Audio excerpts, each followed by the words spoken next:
வணக்கம்மா. இன்றைக்கி அம்மா செஞ்சுருக்கிறது ஒரு சுவையான அதே சமயம் ரொம்ப ரிச்சான உணவு. இதை எப்படி செய்யலான்னு பார்த்துடலாம். பாஸ்மதி ரைஸ் ஒரு 1.25 கப் அளவுக்கு எடுத்திருக்கேன். அதை தண்ணி ஊற்றி நல்லா அலம்பிட்டு ஒரு அரை மணி நேரத்துக்கு நம்ம ஊற வச்சிடலாம். ஊற வச்சதுக்கப்புறம் நம்ம என்ன செய்யலான்னு பார்க்கலாம். ஒரு கடாயை அடுப்பில் வச்சுக்கிறேன்.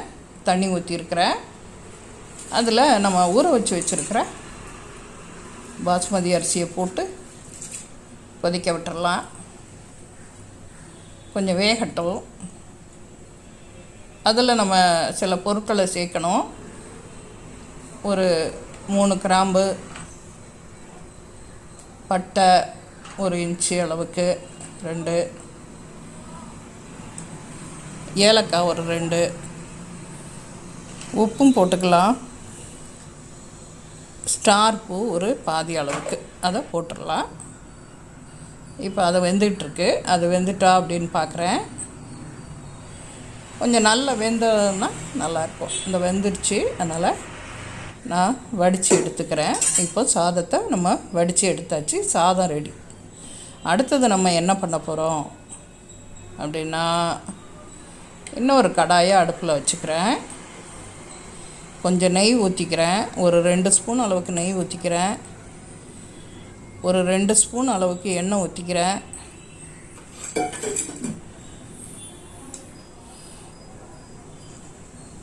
பட்டை, கிராம்பு, ஏலக்காய், ஜாதிபத்திரி போட்டுக்கலாம். பிரியாணியை மாதிரி ரொம்ப நேரம் ஆகாது. ரொம்ப எளிதாக சீக்கிரமாக செஞ்சிடலாம். ஆனால் சுவையும் அதை விட ரொம்ப நல்லாயிருக்கும். பிரியாணி எல்லாம் போட்டுக்கிறேன். 2 பச்சை மிளகாயை கீறி போட்டிருக்கேன்.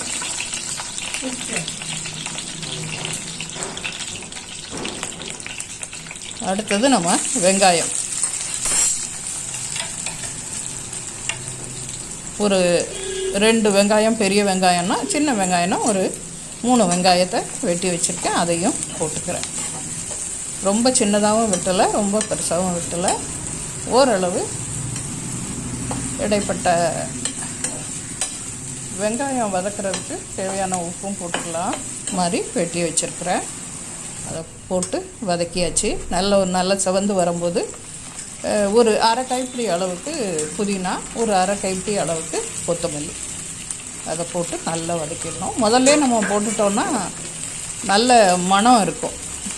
அதனால் முதல்லே போட்டுடலாம்.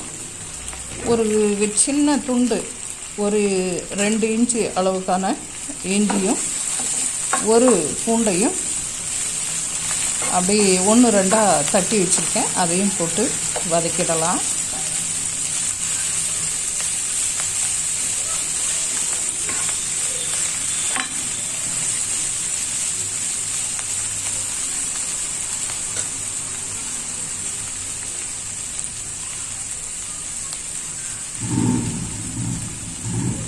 மட்டன் கீமா அது ஒரு 1/4 கிலோ அளவுக்கு எடுத்திருக்கேன்.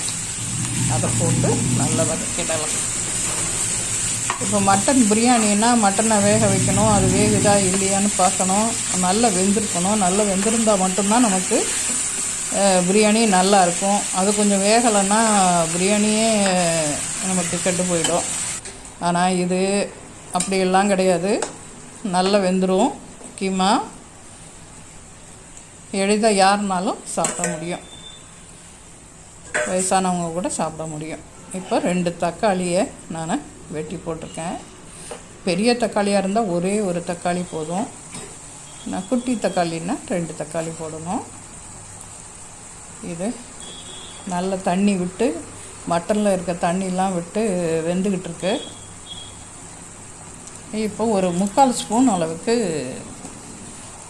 மிளகாய்த்தூளும், ஒரு அரை ஸ்பூன் அளவுக்கு மஞ்சள் தூளும், ஒரு 3/4 ஸ்பூன் அளவுக்கு கரம் மசாலா தூளும் போட்டிருக்கேன்.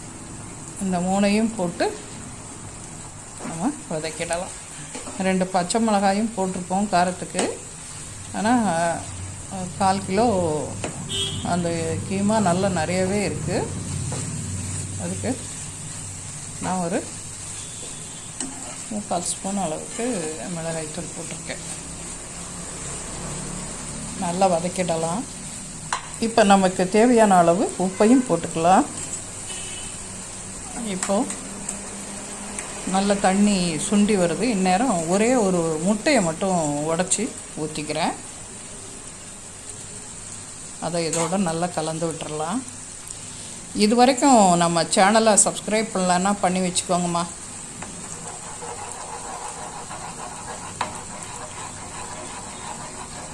இப்போ அந்த முட்டையை நல்லா கலந்து விட்டுட்டு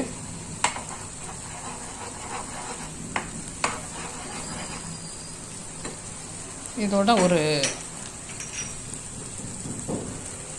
1/2 ஸ்பூன் அளவுக்கு மிளகுத்தூள். எப்போதுமே நான்வெஜ் செய்யும்போது ஒரு 1/2 ஸ்பூனாவது மிளகுத்தூள் சேர்த்துக்கணும். இந்த மாமிசத்தில் இருக்கிற நச்சுத்தன்மையெல்லாம் ஒரு வேளை இருந்ததுன்னா அதை போக்கக்கூடியது இந்த மிளகுத்தூள். அதனால் மிளகுத்தூளை சேர்த்துக்கணும். நான் எப்போதுமே சேர்க்குறது உண்டு. இது என் ஸ்டைலில் தான் நான் செய்கிறேன்.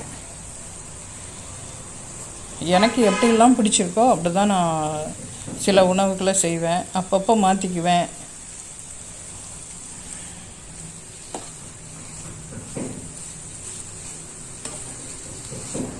நல்லா கலந்து இப்போ நல்லா உதிரியாக வருது பாருங்கள். இந்த நேரத்தில் நம்ம சாதத்தை கொட்டிடலாம். நம்ம வடித்து வச்சுருக்குறோம்ல, அந்த சாதத்தை கொட்டி நம்ம கலந்து விட்டுறலாம். பிரியாணி செய்கிறதுன்னா அந்த மட்டன் நல்லா வெந்திருக்கணும். மட்டன் நல்லா வெந்திருந்தால் தான் நமக்கு பிரியாணி நல்லாயிருக்கும். அதெல்லாம் அந்த பிரச்சனைலாம் இதில் கிடையவே கிடையாது. நல்ல அந்த கீமாவோடு சேர்ந்து ரைஸ் இருக்கிறதுனால யார் வேணாலும் சாப்பிடலாம். சின்ன குழந்தைங்களுக்கும் கொடுக்கலாம், நம்ம பெரியவங்களும் சாப்பிடலாம். ரொம்ப சுவையாகவும் இருக்கும். உடனடியாக செஞ்சிடலாம். யாரும் வீட்டுக்கு வந்தாங்கன்னா உடனடியே செஞ்சு நம்ம அசத்திடலாம். ரொம்ப ரிச்சாகவும் இருக்கும். அதனால் நெய் ஊற்றிக்கிறேன். கொஞ்சம் முந்திரி போட்டுக்கிறேன். நல்ல ஒரு குத்த அளவுக்கு முந்திரியை போட்டுடலாம்.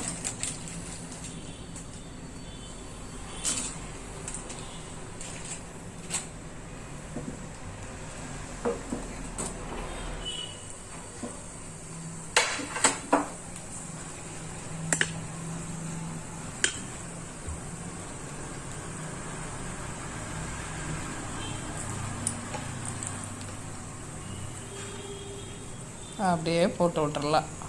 அப்படியே நெய்யோடு சேர்ந்து முந்திரியை போட்டு விட்டோன்னா அவ்வளோதான். நம்முடைய மட்டன் கைமா சோறு தயாராகிடுச்சு. ரொம்ப ரொம்ப சுவையாக இருக்கும். நீங்களும் செஞ்சு பார்த்துட்டு எனக்கு உங்கள் கருத்துக்களை சொல்லுங்கள். நன்றிம்மா. மீண்டும் சந்திப்போம்.